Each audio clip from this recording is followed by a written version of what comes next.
দর্শক, গুরুত্বপূর্ণ একটি খবর এবং এই খবরটি বহু ঘটনার সাথে মিলাইতে পারবেন বা এই ঘটনাটি অনেক ঘটনার সাক্ষী বহন করছে। খবরটা হলো এই যে মুয়াজ্জিনকে তুলে নিয়ে পায়ে গুলি, মুয়াজ্জিনকে তুলে নিয়ে পায়ে গুলি, 10 বছর পর ওসি সহ 46 জনের বিরুদ্ধে মামলা। খেয়াল করেছেন? 2014, তারপর 18, এই সময়ের মধ্যে একটা ভয়াল পরিস্থিতি। 18 পর পরিস্থিতি কিছুটা হয়, 20 পর্যন্ত চলে, চরম 20-21 পর্যন্ত। তারপরে মার্কিন স্যাংশন আসার পর সে গুলি বন্ধ করে, কিন্তু তার আগে একেবারে কতল করার জন্য জামাতে ইসলামী, বিএনপি ধরে ধরে গুলি করছে, পায়ে গুলি করে পঙ্গু করছে। জামাতের যে কত পঙ্গু, আমি এটা বুঝলাম না, মানে সবাই চুপচাপ হয়ে গেল কেন? জামাত এই ব্যাপারে একটা লম্বা কোনো বিবৃতি দিল না। তাদের কত নেতা কর্মী এইভাবে গুলি করে করে তাদেরকে পঙ্গু বানানো হয়েছে। আমি নিজেই জানি যশোর অঞ্চলে প্রচুর শিবির এবং জামাতের নেতা কর্মীদেরকে ধরে ধরে পায়ে গুলি করতে, এবং এই কাজটা প্রধানত পুলিশের মাধ্যমে করা হয়েছে। তারপরে করছে হচ্ছে র্যাবের মাধ্যমে। র্যাব অবশ্য এনকাউন্টার, ক্রসফায়ারেই তারা মানে অভ্যস্ত ছিল। পুলিশ দুটোই, সব ধরনের, একদম পায়ে গুলি থেকে শুরু করে ক্রসফায়ার, এনকাউন্টার, এই কাজগুলো পুলিশ ব্যাপক হারে করছে। তো সেগুলি আসলে আমরা তো জুলাই আগস্টের গণঅভ্যুত্থান নিয়ে ব্যস্ত থাকি, কিন্তু তার আগে 15 বছরের এই ইতিহাসগুলো বিএনপি এবং জামাত ইসলাম কেন জানি চুপচাপ হয়ে গেল। আমি এটা বুঝলাম না।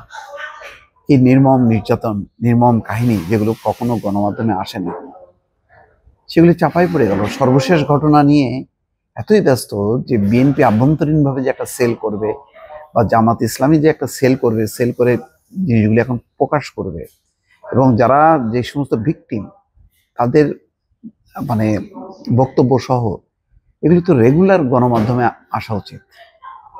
কিন্তু কই, দলগুলোর সেদিকে নেই। দলগুলো সংস্কার, নির্বাচন, তারপরে ওই যে জুলাই আগস্টের গণঅভ্যুত্থানের বিচার, সেগুলো নিয়ে ব্যস্ত। কিন্তু তার আগের 15 বছরের ইতিহাস তো আরো নির্মম।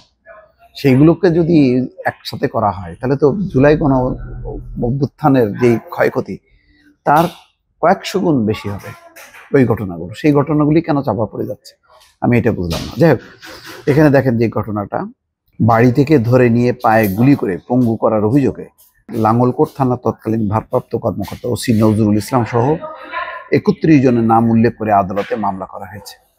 আজ বুধবার দুপুরে কুমিল্লা জেলা এবং দায়রা জজ আদালতে এই মামলা করেন ভুক্তভোগী দৌলতখার গ্রামের মসজিদের মুয়াজ্জিন বেলাল হোসেন। মুয়াজ্জিন বেলাল হোসেন উপজেলার দোলখার ইউনিয়নের আলী হেদারের ছেলে। তিনি স্থানীয় একটি মসজিদে মুয়াজ্জিনের দায়িত্ব পালন করতেন। এছাড়া বাংলাদেশ জামাত ইসলামী রাজনীতির সাথে জড়িত। বেলাল হোসেনের বিরুদ্ধে বিস্ফোরক আইনে 2টি মামলা চলমান রয়েছে। বর্তমানে তিনি এসব মামলার জামিনে রয়েছেন বলে জানান বাদীর আইনজীবী বদিউল আলম। দেখেন, এখনো সেই মামলা চলমান আছে। 7 মাসেও এরা মামলা মুক্ত হতে পারেনি, অথচ তারা পঙ্গু হয়ে গেছে। ভুক্তভোগী মুয়াজ্জিন বলেন, 2015 সালের 8ই ফেব্রুয়ারি মধ্যরাতে লাঙ্গলকোটে নিজে বাড়ি থেকে পুলিশ তাকে তুলে নিয়ে যায়।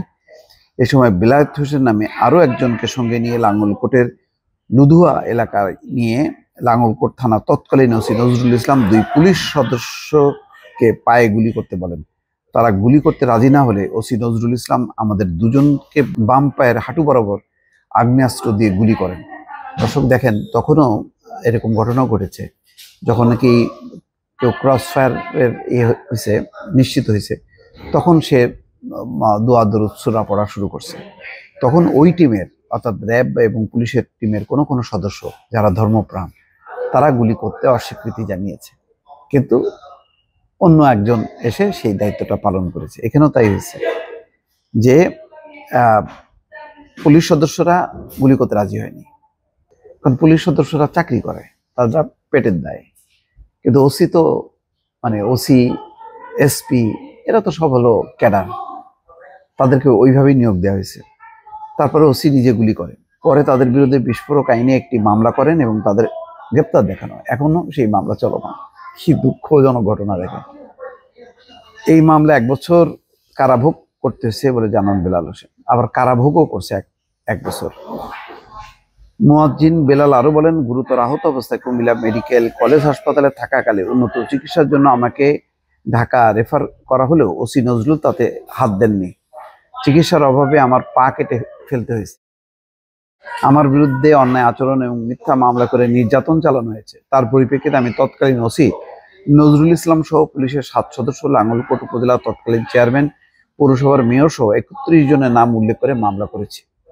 এছাড়া অজ্ঞাতনামা আরো 15-20 জনকে আসামি করা হয়েছে। আশা করছি ন্যায় বিচার পাবো। মামলার আইনজীবী বদিউল আলম সুজন বলেন, নির্যাতন ও হেফাজতের মৃত্যু নিবারণ আইন ধারায় 2013 ধারায় আমরা আশা করছি বিজ্ঞ বিচারক মামলাটি আমলে নিয়ে নির্দেশনা প্রদান করবে। কিন্তু আমি বুঝলাম না, এটা ব্যক্তিগতভাবে মুয়াজ্জিন বেলালের দায় কেন? এটা দল কোথায়? জামাত ইসলাম কি মারা গেছে নাকি? জামাত ইসলাম তার নেতা কর্মীদের মামলা মুক্ত করা এবং যারা তাদেরকে গুলি করছে এটা তো সবাই জানে, চেনে। জামাতের নেতা কর্মীরা চেনে না কে তাকে গুলি করছে? তো সেগুলি দলের পক্ষ থেকে মামলা করা হচ্ছে না কেন? এইখানে ব্যক্তি মানে মুয়াজ্জিন বেলাল মুয়াজ্জিনের কেন দায়? এই দায়টা দল নিল না, রাষ্ট্র নিল না। কি অদ্ভুত ব্যাপার ঘটনা। মানে এগুলি আসলে এইসব রিপোর্ট আপনাদের সামনে উপস্থাপন করতেও কষ্ট লাগে। ভালো থাকবেন। আল্লাহ হাফিজ।